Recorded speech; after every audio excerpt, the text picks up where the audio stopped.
तो अमूल मेरे बहुत पुराने साथी हैं, हमारा करीब 54 साल का साथ है। हमने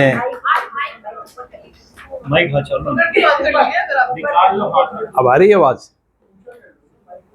तो हमने इंजीनियरिंग साथ की थी 72 में, शायद 72 में हम लोग मिले थे। इंजीनियरिंग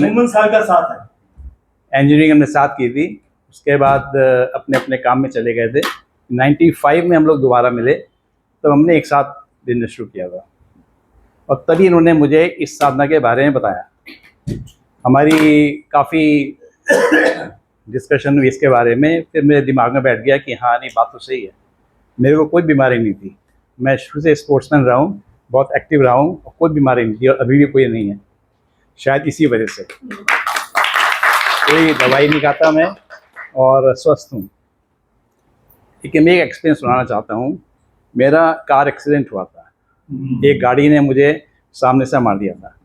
मेरे पैर में, इस वाले पैर में 2 जगह फ्रैक्चर हुआ और इसमें रॉड पड़ी हुई है और मैं बेहोश हो गया था। तो मुझे कोई 2 यंग बच्चे थे 19-20 साल के, वो मुझे हॉस्पिटल ले गए थे। वहीं पर मेरे को होश आया।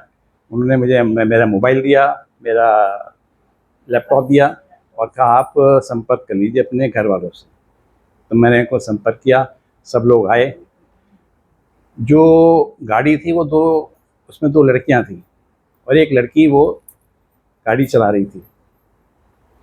तो जब मुझे होश आया तो उस लड़की के ताऊजी, वो सरदारनियाँ थी, तो सरदार थे उसके ताऊजी, वो आए और पुलिस वाले साथ में आए और उन्होंने कहा कि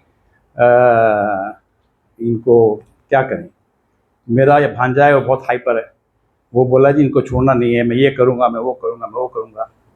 मेरे दिमाग में बात थी कि भाई जो कुछ भी होता है वो सब ऊपर वाले की मर्ज़ी से होता है, इनको क्षमा करें। तो मैंने इनसे पूछा, याद है तुम्हें, मैंने इनसे पूछा कि भाई क्या करें। ये बोले कि नहीं, कुछ नहीं करो, इन्हें जाने दो। तो पुलिस वालों को मैंने कहा हमें कुछ नहीं करना, इन्हें आप जाने दो। सरदार जी काफ़ी उम्र के थे, वो मेरे पैर छू के गए। तो एक रिलीफ दिमाग से उतर गया कि भाई कुछ मेरे साथ हो सकता है। दिमाग में था कि कुछ होगा नहीं, सब ठीक हो जाएगा। खैर ऑपरेशन हुआ, रॉड पड़ गई। फिर डॉक्टर ने कहा अब आपके पास 15 दिन का गोल्डन टाइम है। अगर आप पैर को पूरा मोड़ लोगे तो ये पूरा मुड़ेगा, वरना 15 दिन में जितना मुड़ जाएगा बस उतना ही रहेगा। मैं घर पे आया, मैंने एक उसको फिजियोथेरेपिस्ट को बुलाया, उसको कहा भाई इस पैर को 12 दिन में पूरा मोड़ना है। बोला जी बहुत पेन होगा, इसको बहुत पेन होगा। इतना पेन होता है कि लोग मेरे को झापड़ मार देते हैं, जिसको गाली गाज होती है मुझे गालियाँ दे देता है।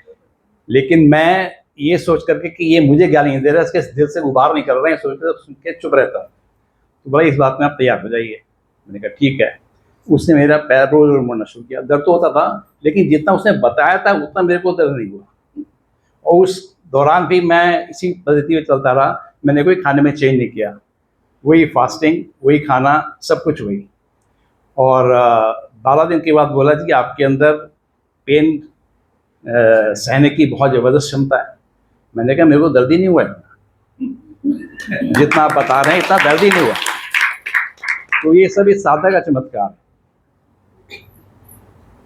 अगर ये कहा जाता है अगर आपकी बॉडी प्योर हो और चाकू से कोई हाथ ही काट दे तो आपको दर्द नहीं होगा।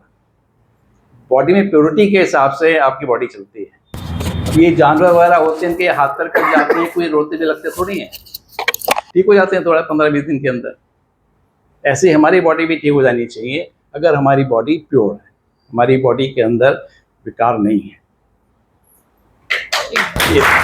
डॉक्टर ने आपको बताया था कि मिनिमम 2 महीना 3 महीना लगेगा रिकवरी में। आपको कितना टाइम लगा था रिकवरी में? मेरे को काफ़ी कम टाइम लगा, काफ़ी जल्दी मैं रिकवर हो गया और अब मैं बिल्कुल नॉर्मल हूँ। उसके बाद मेरे को ट्रैकिंग का शौक़ है, मैं ट्रैक पे जाता हूँ।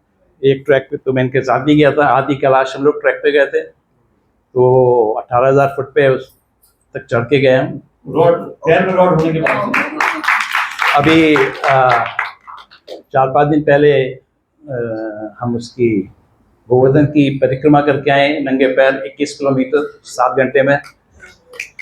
और यात्रा के दौरान जो है सिर्फ 1 गिलास जूस पिया। मेरे साथ 2 लोग और भी कहते हैं, उन्होंने भी कुछ नहीं खाया और जब यात्रा करने के बाद बोले यार भूख नहीं लगी, मैंने कहा भूख लगेगी भी नहीं।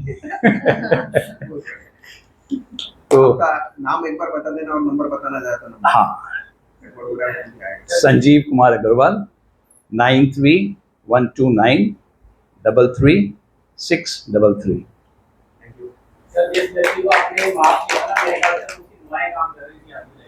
और एक वाक्य मैं शायद इससे जुड़ा हुआ सुना दूंगा, 2 मिनट हो तो। मेरे साथ 2 एक्सीडेंट हुए थे, मतलब मैंने किए थे।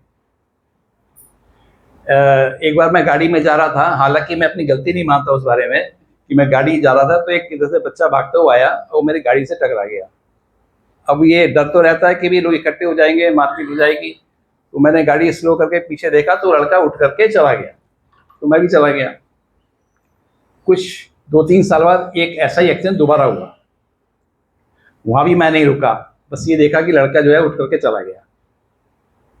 अब आप कोइंसिडेंस देखिए, मेरा एक्सीडेंट हुआ, 2 जगह टांग टूटी और 2 बच्चे मुझे उठाने आए और मेरे को जानते भी नहीं थे,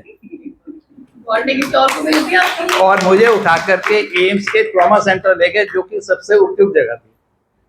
और मेरे जो समधी हैं वो उस वक्त एम्स में डायरेक्टर थे। वहाँ पहुँचते तो सारी सर्विसेज मिल गई। तो वहाँ पहुँचते ही जब उनको फोन मिला तो सब फटाफट से निजाम भी हो गया। तो ये ऊपर वाला अपने ऊपर जो कर्ज है ना, वो सब यहीं पर इसी जिंदगी में पूरा कर देता है। तो ये सोच के चलना चाहिए कि जो भी हम कर रहे हैं उस कर्म का जो भी फल मिलना है, काफ़ी कुछ इसी जिंदगी मिल जाएगा, और बाकी जो प्रारब्ध की बात कर रहे थे वो आगे मिलेगा। दीपक, आप